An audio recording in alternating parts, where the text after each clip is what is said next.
A continuación les vamos a presentar el tema de artritis reumatoide a cargo del grupo A2. En cuanto al contenido de esta presentación, vamos a dar una breve introducción, luego hablar de la epidemiología, factores de riesgo, manifestaciones clínicas, fisiopatología, diagnóstico y por último el tratamiento. La artritis reumatoide es una enfermedad inflamatoria crónica de origen desconocido que se caracteriza por una poliartritis simétrica y periférica. Es una de las artritis inflamatorias crónicas más frecuentes, es lentamente progresiva, que puede evolucionar hacia el daño articular y la discapacidad física si no es diagnosticada y tratada oportunamente.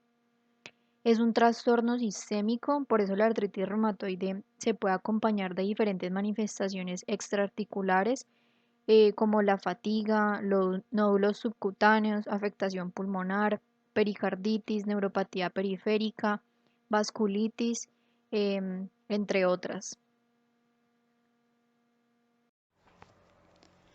Bueno, es importante que aprendamos a reconocer las características y manifestaciones clínicas que tiene esta enfermedad, debido a que la artritis reumatoide es la artritis inflamatoria e autoinmune más común que existe en las personas adultas y representan una carga bastante grande para la persona que la padece y para las personas de su entorno, porque es una enfermedad que puede llegar a ser muy limitante, porque a estas personas se les dificulta hacer labores que para nosotros resultan ser muy cotidianas.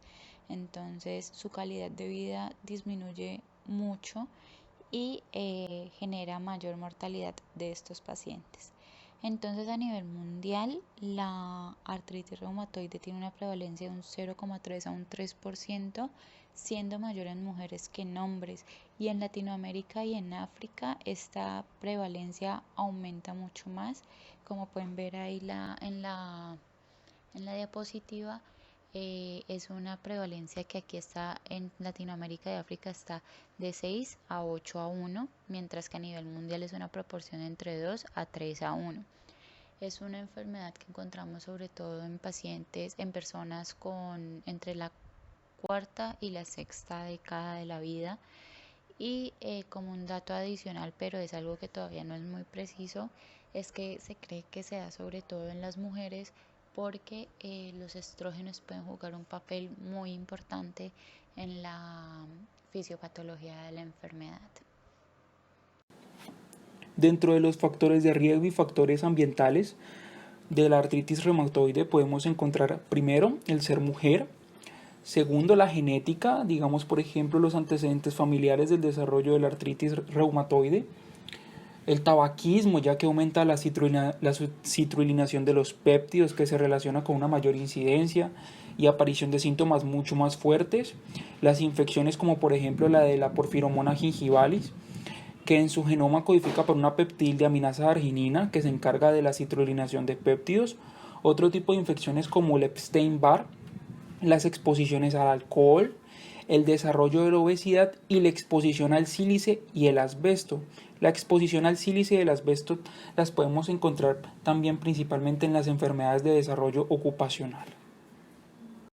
La artritis reumatoide va a tener tanto manifestaciones articulares como extraarticulares. A continuación vamos a hablar de las manifestaciones articulares. La artritis reumatoide puede afectar a cualquier articulación sinovial. Normalmente va a empezar en las manos de manera proximal a distal, al igual que en los pies. Esto la diferencia de la artrosis, que la artrosis cuando se da en las manos empieza de distal a proximal. También va a afectar las rodillas, los codos, los tobillos, las caderas y los hombros en un orden aproximado a como lo acabamos de decir. El tratamiento temprano va a limitar entonces las articulaciones afectadas.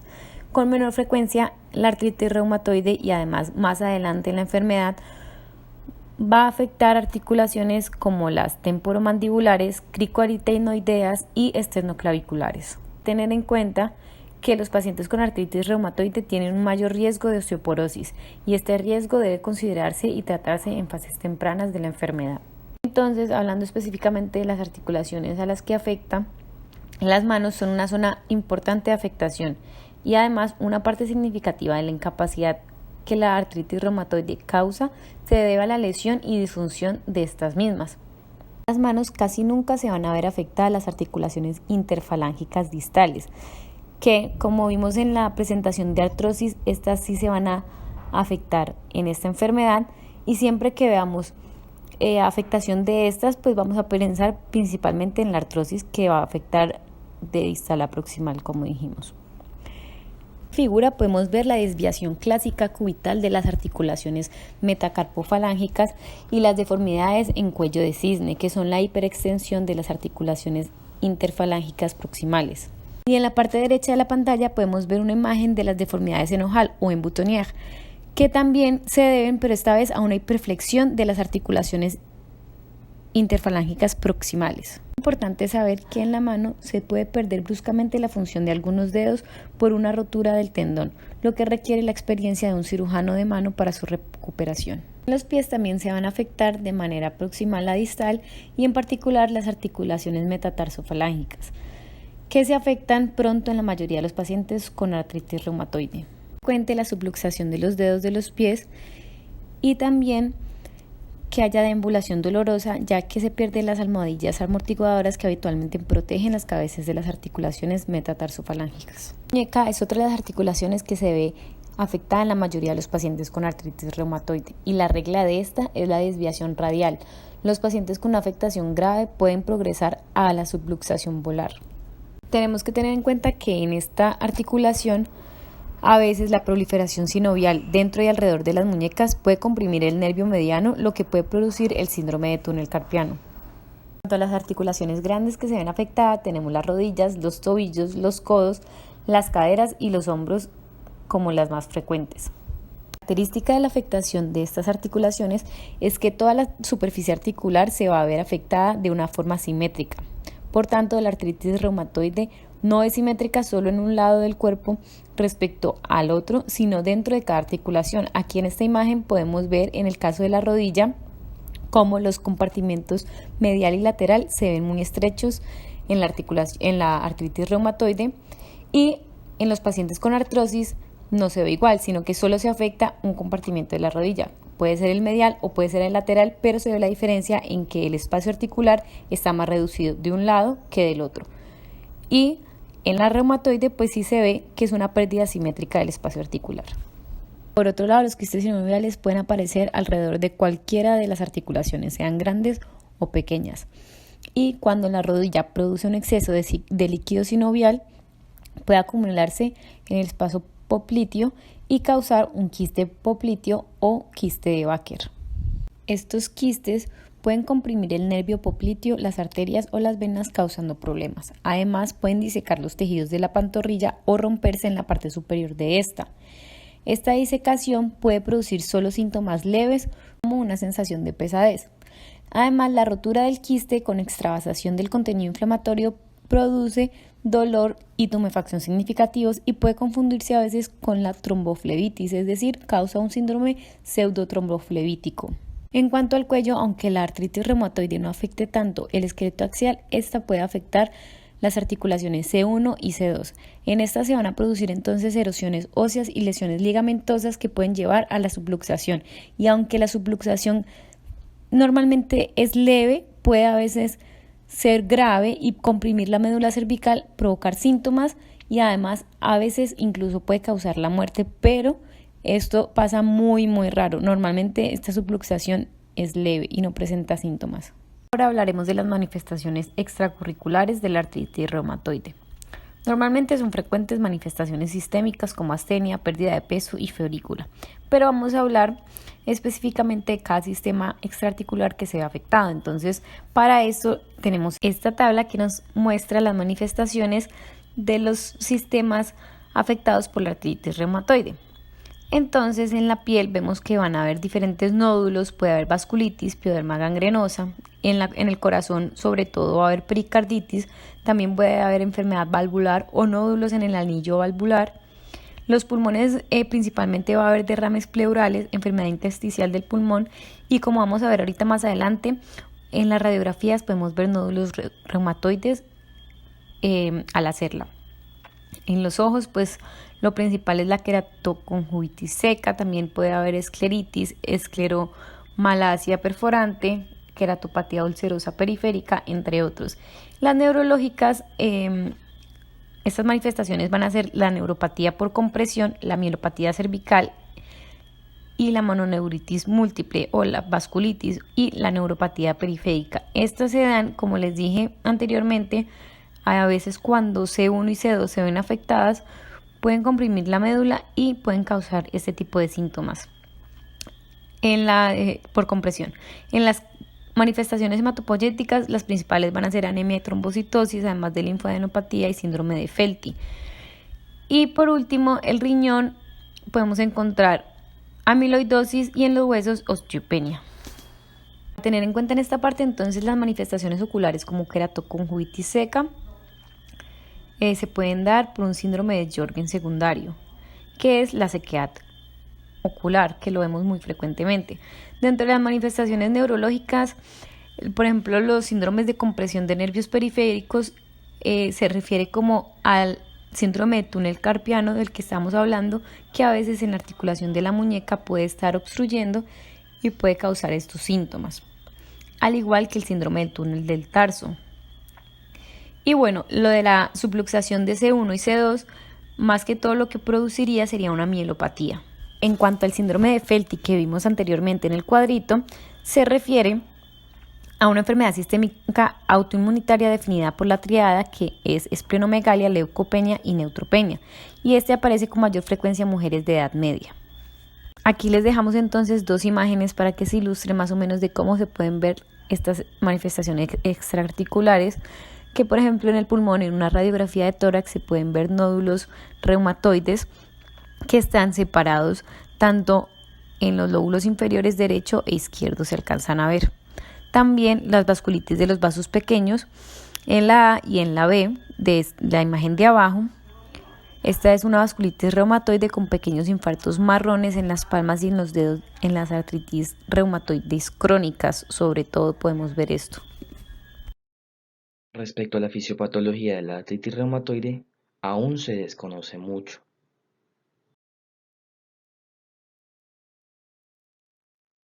Se caracteriza por la inflamación articular, junto con destrucción progresiva de la membrana sinovial, cartílago articular y del hueso, eventualmente generando una limitación funcional sobre el paciente.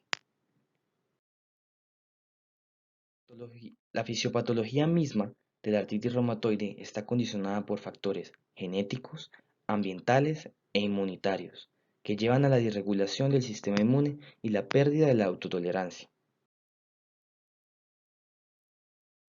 De esta manera, se presenta prevalencia de perfiles Th1 y Th17. Por una parte, los linfocitos Th1 sintetizarán interferón gamma, citoquina implicada en la activación de macrófagos. Por otro lado, los linfocitos Th17 sintetizarán primordialmente interleuquina 1 e interleuquina 7, que participan en todo el proceso de reclutamiento de células proinflamatorias y propiciarán la proliferación de células endoteliales para la llegada de más células al área afectada. Bajo estas condiciones, los macrófagos estarán constantemente activados, produciendo su paso TNF e interleuquina 1, generando distintos procesos como neovascularización, mayor reclutamiento de células proinflamatorias, activación de osteoclastos y producción de proteasas. Adicionalmente, se ha detectado la activación anormal por parte de los fibroblastos, con tendencia hacia alteraciones sobre oncogenes, inhibiendo procesos naturales como la apoptosis y propiciando la liberación de otras citoquinas y quimiosinas, al igual que metaloproteinasas, las cuales en conjunto contribuyen a la degradación del hueso y cartílago, produciendo una erosión sobre estructuras en la articulación que con el tiempo conlleva una anquilosis marcada. Adicionalmente, los linfocitos B se encontrarán activados, actuando por medio de citoquinas, como la linfotoxina beta y el TNF-alfa, como células presentadoras de antígenos para mayor activación de los linfocitos T. Igualmente, los linfocitos B se encontrarán constantemente diferenciándose hacia plasmocitos, los cuales tendrán altas tasas de producción de autoanticuerpos dentro de los cuales encontramos al péptido citrulinado.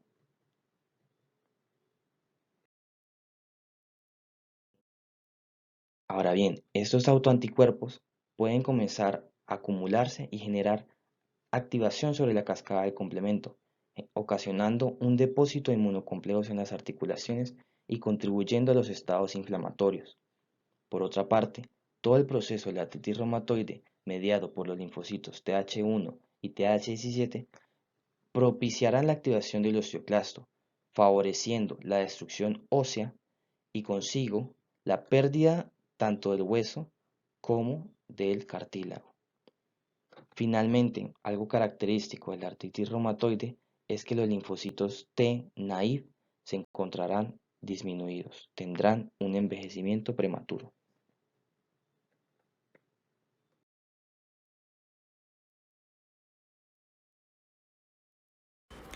Bueno, entonces básicamente el diagnóstico se basa en los síntomas y los signos de esta artritis inflamatoria crónica y los resultados y los análisis de los laboratorios y los estudios radiográficos. Principalmente pues aplicamos una escala que es la ACR de Euler, donde se clasifica la artritis reumatoide. Son unos criterios de clasificación donde se va a evaluar la afectación articular, la serología y la duración, pues de los síntomas.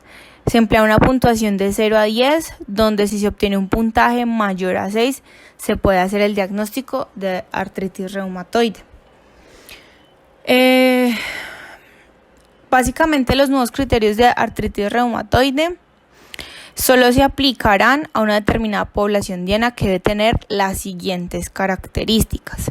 Entonces tenemos dos criterios y es presentar al menos una articulación con sinovitis clínica, al menos una articulación inflamada, y que dicha sinovitis no pueda explicarse por el padecimiento de otra enfermedad. Además de tener una puntuación igual o superior a 6 en el sistema de puntuación que se presenta en la tabla, es decir, la que está proyectada, y que considera la distribución de la afectación articular, serología del factor reumatoide y o los anticuerpos contra péptidos citrulinados, aumento de los reactantes de fase aguda y la duración igual o superior a 6 semanas. Dentro de los criterios también se permite hacer el diagnóstico en aquellos pacientes que presentan una artritis reumatoide evolucionada, siempre y cuando tenemos 3 criterios. 1. Tengan erosiones típicas de artritis reumatoide. 2. Presenten una enfermedad de larga evolución, ya sea activa o inactiva, y cuyos datos retrospectivos permitan la clasificación con los criterios mencionados. Y 3. En escenarios de artritis de muy reciente comienzo en individuos que no cumplan en un momento dado los criterios, pero que los cumplan con la evolución del tiempo. Dentro de los laboratorios tenemos la velocidad de sedimentación eritrocitaria, donde hablamos de sustancias inflamatorias en la sangre que hacen que los eritrocitos se junten, causando aglutinaciones que se vuelven más pesadas y caen más pronto que una célula individual. Hablamos también de la PCR, que es como un indicador de respuesta de fase aguda. Y aquí hay que tener en claro que estas no son pruebas diagnósticas, pero sí podrían ser confirmatorias cuando se hace el diagnóstico, ya sea basado en la historia clínica o en el examen físico.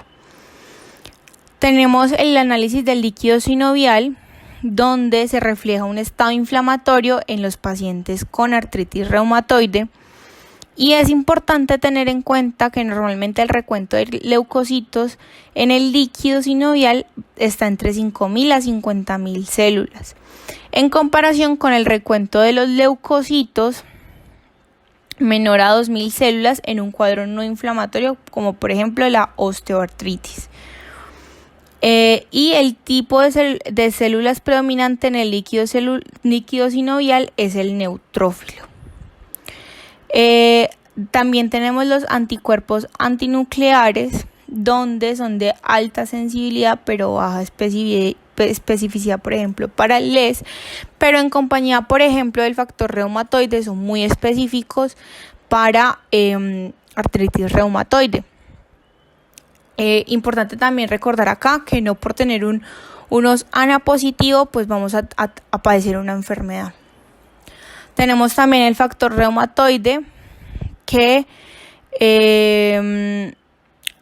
puede estar en 1/3 de los pacientes de forma seronegativa, es decir, en los pacientes con artritis reumatoide puede estar seronegativos, y aquellas con otras enfermedades inflamatorias o infecciosas como endocarditis, vasculitis, infección viral o fúngica podrían estar positivos.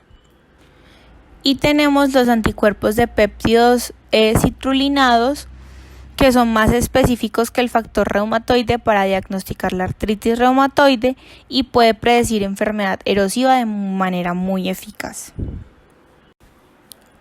Dentro del diagnóstico también tenemos la radiografía, donde dentro de los hallazgos precoces vamos a tener un aumento de partes blancas con afectación simétrica y osteoporosis, y entre los hallazgos tardíos vamos a encontrar erosiones y estrechamiento de la interlínea articular. Básicamente vamos a encontrar una afectación multicompartimental, un estrechamiento del espacio articular, una osteoporosis periarticular, unas erosiones centrales o marginales, ausencia de esclerosis subcondral y osteofitos. Acá ya en la imagen que estamos viendo, pues en realidad es una artritis reumatoide bastante avanzada. Ya como para hablar de partes más específicas en la mano, tenemos pues por ejemplo que en las muñecas podemos encontrar una sinovitis o unos estiloides cubitales prominentes, una subluxación y colapso del carpo, desviación radial. En las metocarpofalángicas también sinusitis y desviación cubital, subluxaciones articulares y en los tendones extensores. En las interfalángicas proximales podemos encontrar sinovitis y quistes sinoviales o deformaciones fijas en flexión o extensión, como por ejemplo en cuello de cisne. Y en los pulgares podemos encontrar la sinovitis en las metocarpofalángicas, interfalángicas, carpometacarpianas, deformaciones en Z, inestabilidad de las interfalángicas.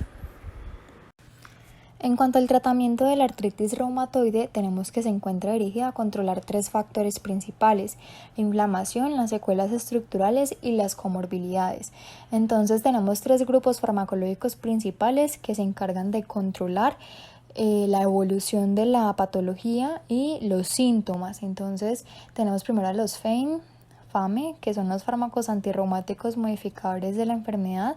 Están los AINES y están los glucocorticoides. Entonces pues tenemos que hay un concepto que se llama ventana de oportunidad, y esto se refiere al tiempo en el que la enfermedad es más susceptible a responder a cualquiera de esos tratamientos.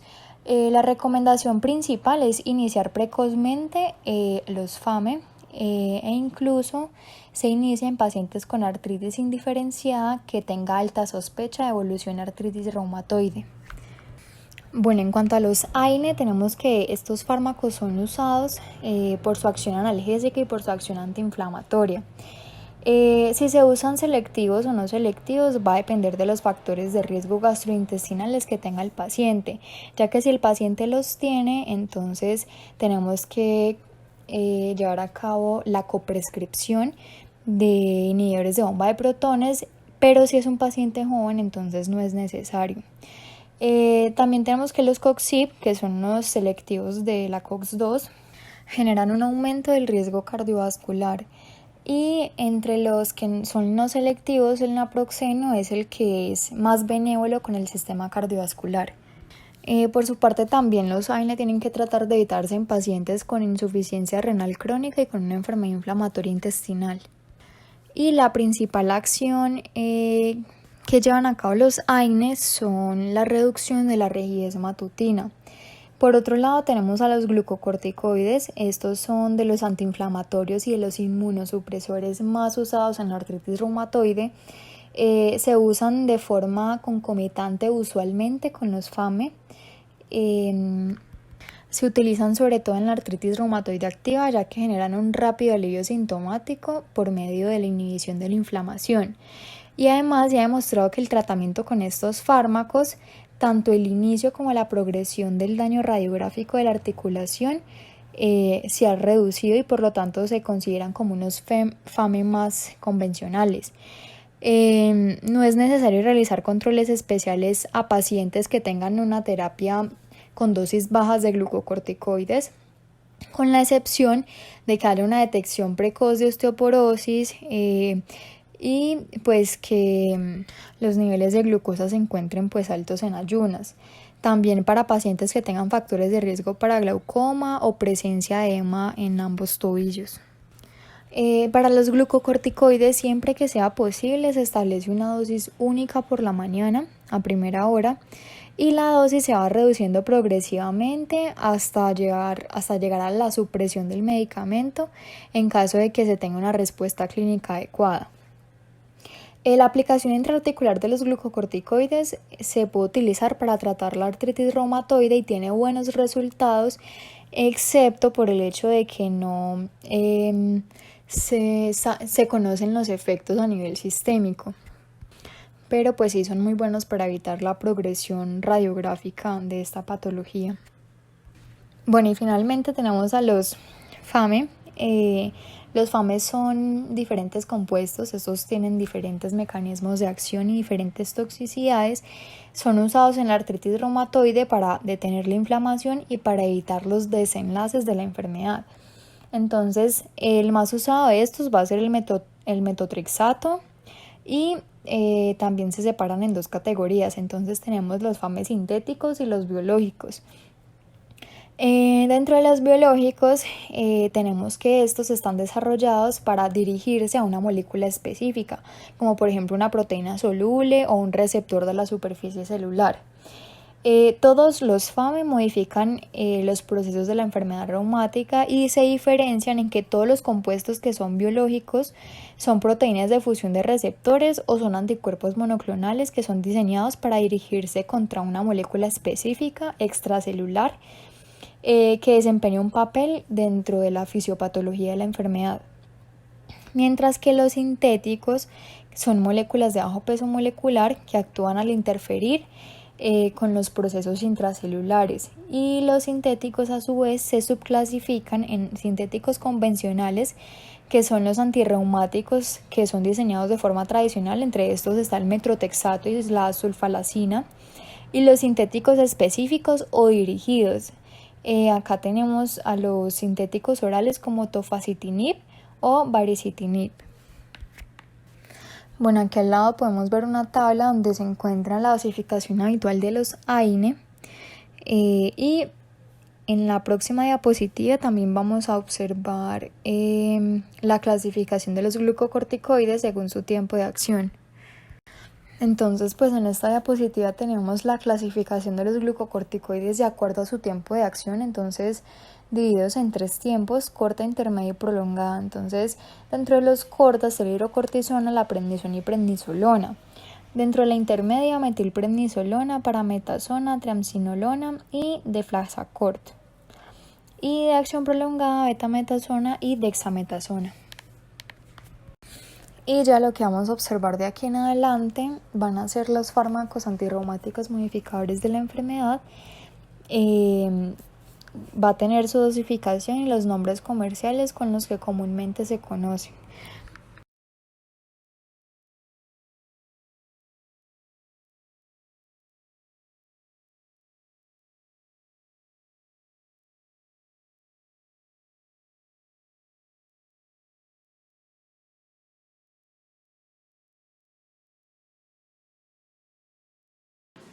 Dentro de estas preguntas que vamos a desarrollar son pequeños tips en cuanto a tratamiento. Entonces, una de las primeras preguntas que nos hacemos es: ¿cuál es la eficacia del tratamiento de inicio con glucocorticoides a dosis diarias mayores a 10 miligramos de prednisona añadidos a cualquier FAME, ya sea biológico, convencional o dirigido. Entonces, la primera recomendación que se da en artritis reumatoide, pues se recomienda la utilización de dosis de glucocorticoides equivalentes de 10 a 30 miligramos día de prednisona como terapia de inicio en combinación con cualquier FAME que ustedes quieran, seguida de una reducción progresiva del mismo fármaco. Esta tercera pregunta es interesante, entonces nos pregunta ¿cuál es la eficacia del tratamiento de inicio con la combinación del FAME convencional en la triple terapia? Entonces el primer estudio que ellos hicieron básicamente fue comparar la triple terapia, el metrotexate, la sulfacilina, la hidroxicloroquina, más un esteroide, y compararlo contra el metrotexate en combinación con el esteroide.